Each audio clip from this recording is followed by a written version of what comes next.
Thank you. If there is anything that life has taught me in 18 years, it is the fact that all of us have superpowers. We have the greatest ability to fly, to create, to explore, and to grow. And today, I will tell you a story of how I realized that, and that growth only takes us to greater heights. My name is Aashna. I am a student pursuing my undergraduate studies, an NCC Air Wing cadet, a passionate dancer, a writer, and most importantly, a dreamer. I was an ordinary schoolgirl. I never saw life outside the classroom, aspiring for good grades, taking part in all the school activities. I never thought that I could become something more. But in the course of the last 5 years, I've had some tremendous experiences. I've had the honor of meeting the Prime Minister of India and receiving a medal from him. I represented India in Vietnam as a cadet youth ambassador. And most importantly, I found something that made me not ordinary.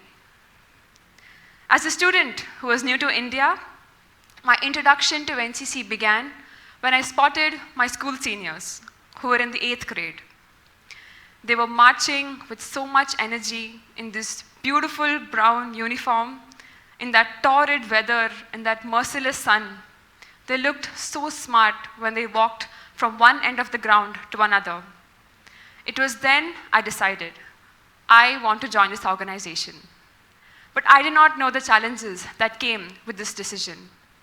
So when I was 13, I joined the National Cadet Corps, an organization that shapes the youth of today into the leaders of tomorrow.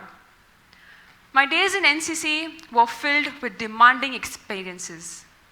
Every Saturday, we came to the ground in our tough shoes, marching for 3 hours continuously. And by the end of it, we would be so tired, we would just get home and fall asleep in our uniforms. Handling both NCC and school was an everyday challenge. But the real challenge began when I was sent for my first camp. Camp, a 10-day stay away from home, where I would be put into a team to compete for the championship of the camp. My first night in camp, I cried my heart out. The rooms were congested, the living conditions so difficult. I was missing my family, homesickness settled in. Honestly, camp was not at all a comfortable place. But growth does not happen in our comfort zones. In the next few days, I grew to love the camp. My seniors encouraged me for everything. They pushed me for everything. They had complete faith in my abilities. One can never forget the feeling of having your team win after you tried so hard for it to win. And by the passing of 10 days, camp had become another home. The late night cultural practices, early morning drill sessions, the collective disappointment we would have if our favorite breakfast was not served, all of this had a great impact on me. But at the same time, there was something else that sat in my system like a low burning fire, the Republic Day camp. I had come across a few seniors who had completed this camp. It takes 8 selection camps and more than 60 days of camp experience to get selected. The seniors who completed this camp wore golden medals, golden ranks, and of course, the glorious trip to Delhi. That was the Delhi dream. This dream stayed in my heart when I reached the senior wing category in my 11th grade. In my second year of NCC, the selections began for the same. My seniors had full faith in me. They pushed me for everything and gave me all the help I needed. They pushed me for the most challenging category of the camp, the best cadet category.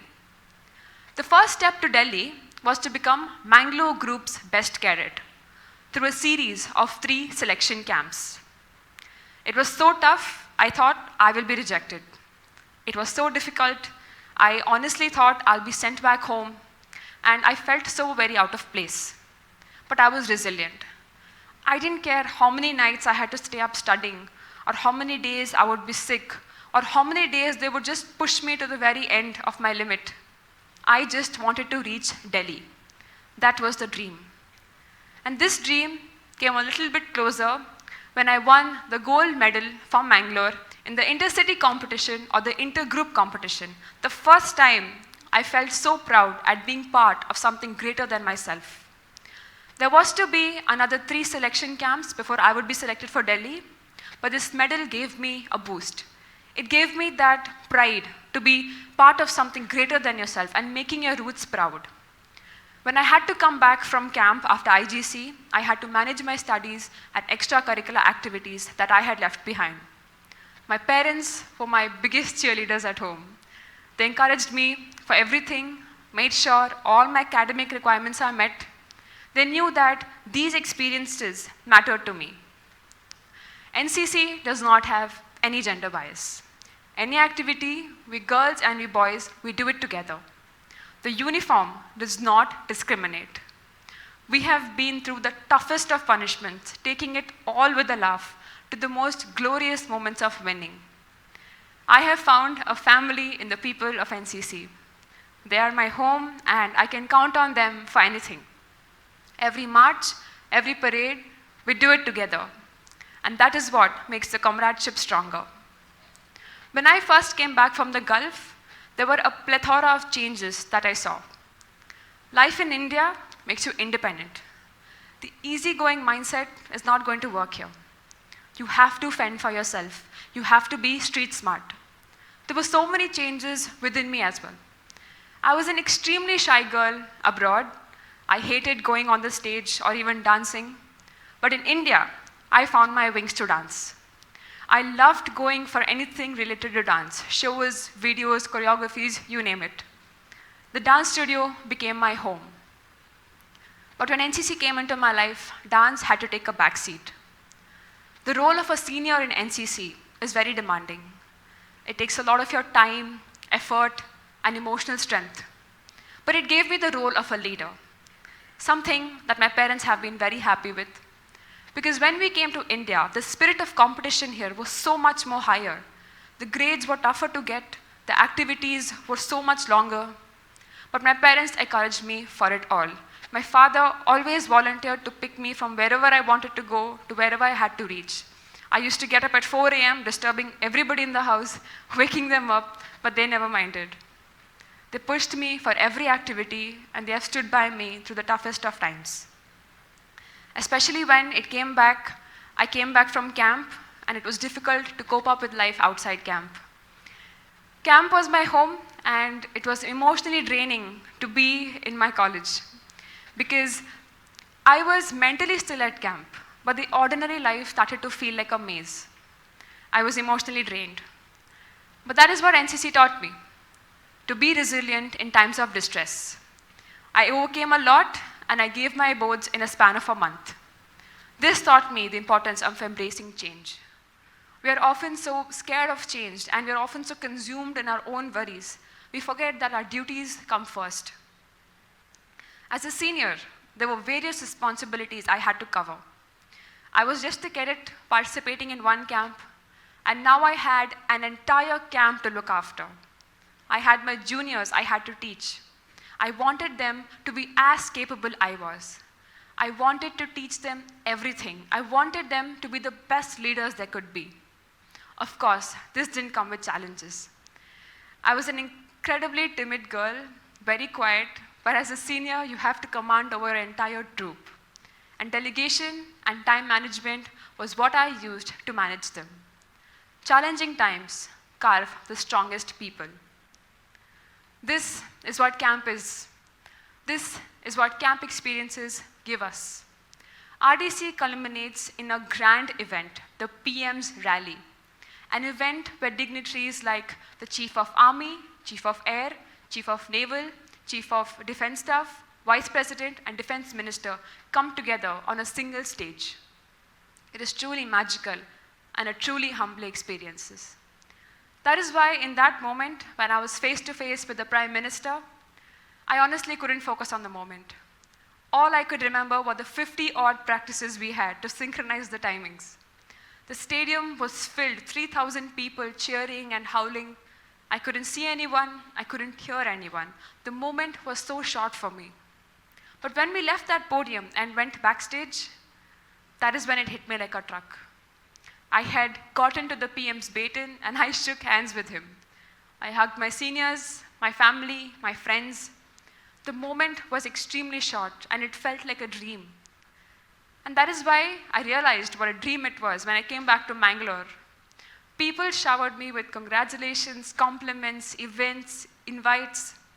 They were so proud and so happy, and so was I. I was a medal winner for the state, and I had made my roots proud. It was an incredible feeling. And these experiences had taught me a lot. This moment had just made it all the more sweeter. And it is in these times that you actually reflect on your experiences. RDC gave me the best gifts of my life. I was just another girl waiting for good grades and better remarks. But I turned into this impossible dreamer who sees an opportunity in everything she does. Life is huge. You have so much to live, to learn, and to discover. And I really hope that everyone here finds that height you're looking for. So go for these experiences that you feel are ridiculously difficult, because those are the best type of chances to sail further. Dreams will sound crazy even, but if they didn't sound crazy, we would never aspire for them. My experiences have given me the best gifts, and I really hope that they do the same to you all. You are the truest form of yourself. You are the most confident person you know, the most resilient person you know, and the bravest person that you know. And I hope that one day, we all make our 13-year-old self more proud they can ever be. Thank you for listening. Thank you very much.